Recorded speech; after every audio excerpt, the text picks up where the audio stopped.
Assalamualaikum warahmatullahi wabarakatuh. Halo Sobat Adi, kita akan melanjutkan pembahasan mengenai siklus pendapatan. Kali ini kita akan membahas mengenai pengendalian internal di dalam aktivitas penagihan. Yuk langsung saja kita simak penjelasan berikut ini. Aktivitas utama yang ketiga di dalam siklus pendapatan adalah aktivitas penagihan yang meliputi proses menagihkan faktur dan memperbaharui piutang. Ancaman dan pengendalian internal yang diterapkan di dalam aktivitas penagihan dapat dilihat dari data flow diagram level 1 berikut ini. Aktivitas penagihan faktur merupakan sebuah pemrosesan informasi yang berasal dari aktivitas entry data pesanan yang dikemas dalam sebuah pesanan penjualan, dan informasi yang berasal dari aktivitas pengiriman yang disajikan dalam slip pengepakan dan bill of lading. Proses penagihan faktur menghasilkan dokumen faktur penjualan yang menginformasikan kepada pelanggan mengenai jumlah yang harus dibayar dan kemana harus mengirimkan pembayaran. Ada dua ancaman yang terkait dengan proses penagihan faktur. Pertama, kegagalan untuk menagih. Ancaman ini tentunya dapat menyebabkan kerugian aset. Untuk itu, pengendalian yang dapat diterapkan untuk menghindari ancaman ini yaitu pemisahan fungsi pengiriman dan penagihan. Jika hanya seorang pegawai yang melakukan kedua fungsi ini, kemungkinan akan terjadi penyimpangan. Pegawai tersebut bisa saja mengirim kepada temannya tanpa ada penagihan. Bentuk pengendalian yang kedua adalah perlunya dilakukan rekonsiliasi antara informasi pada pesanan penjualan, kartu pengambilan, dan dokumen pengiriman. Bagi perusahaan yang sudah menerapkan sistem ERP, dapat mengkonfigurasikan sistem untuk melakukan rekonsiliasi tersebut. Dan pihak manajemen perlu juga melakukan tinjauan secara periodik terhadap laporan rekonsiliasi dan mengambil tindakan korektif jika ditemukan ketidaksesuaian. Bentuk ancaman kedua di dalam proses penagihan faktur adalah kesalahan penagihan seperti salah harga, salah barang, atau kesalahan lainnya yang dapat menyebabkan ketidakpuasan pelanggan dan kerugian aset. Untuk menghindari ancaman ini, beberapa bentuk pengendalian dapat diterapkan. Di antaranya, kesalahan memberikan harga dapat dihindari dengan memiliki sistem dengan file induk harga yang memuat data yang akurat dan membatasi aksesnya. Artinya, tidak semua pegawai dapat mengakses data induk tersebut.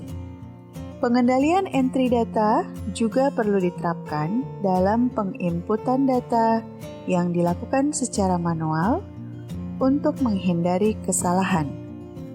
Selain itu, melakukan rekonsiliasi data kuantitas yang tercantum dalam slip pengepakan dengan data pesanan penjualan dapat menghindari kesalahan kuantitas. Proses berikutnya di dalam aktivitas penagihan adalah pembaharuan piutang. Ada dua metode dalam melakukan pembaharuan piutang, yaitu metode faktur terbuka dan metode saldo maju. Metode faktur terbuka yaitu metode di mana pelanggan membayar berdasarkan setiap faktur yang dikirim. Dan biasanya faktur tersebut dibuat rangkap dua.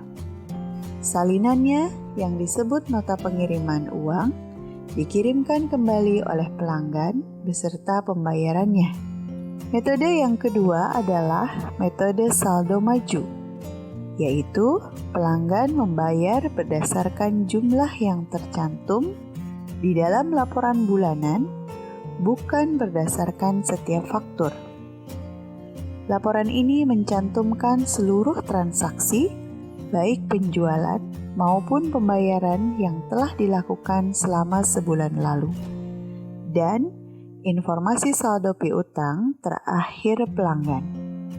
Ada dua ancaman di dalam proses pembaharuan piutang, yaitu kesalahan posting pada piutang dan memo kredit yang tidak akurat atau tidak valid.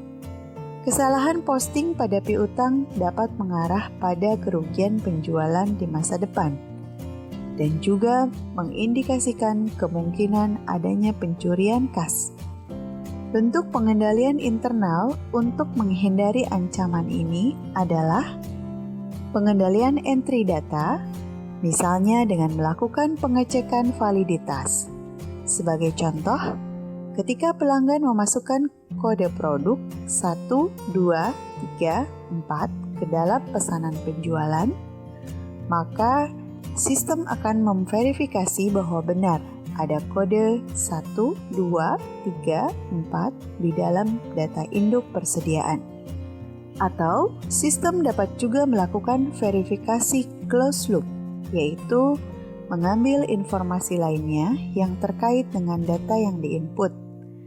Sebagai contoh, ketika pelanggan memasukkan kode produk 1, 2, 3, 4, maka sistem akan menampilkan informasi mengenai uraian produk, jumlah produk yang tersedia, dan harga satuannya.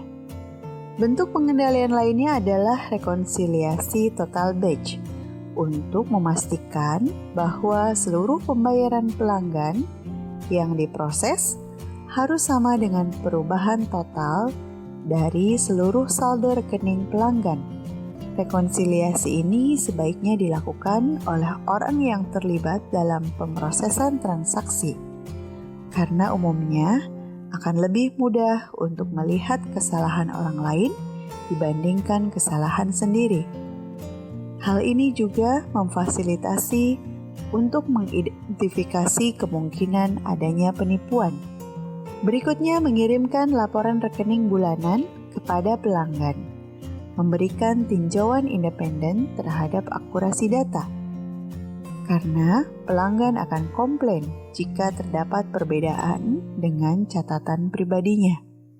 Dan pengendalian penting lainnya yaitu melakukan rekonsiliasi atas catatan di buku pembantu piutang dengan catatan di buku besar umum. Setelah pembayaran pelanggan diproses, saldo rekening piutang di buku besar pembantu harus sama dengan total saldo piutang di buku besar umum. Selanjutnya, bentuk pengendalian internal untuk menghindari memo kredit yang tidak akurat atau tidak valid adalah dengan cara pemisahan tugas otorisasi memo kredit baik dari entry pesanan penjualan maupun pemeliharaan rekening pelanggan. Sistem ERP harus dikonfigurasi sehingga orang yang dapat menerbitkan memo kredit tidak dapat melakukan penginputan data pesanan penjualan atau pembaharuan piutang.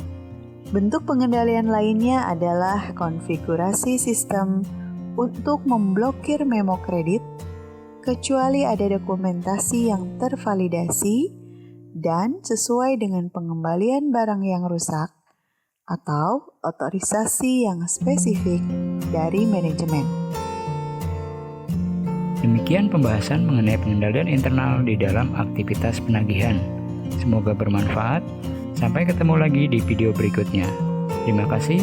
Assalamualaikum warahmatullahi wabarakatuh.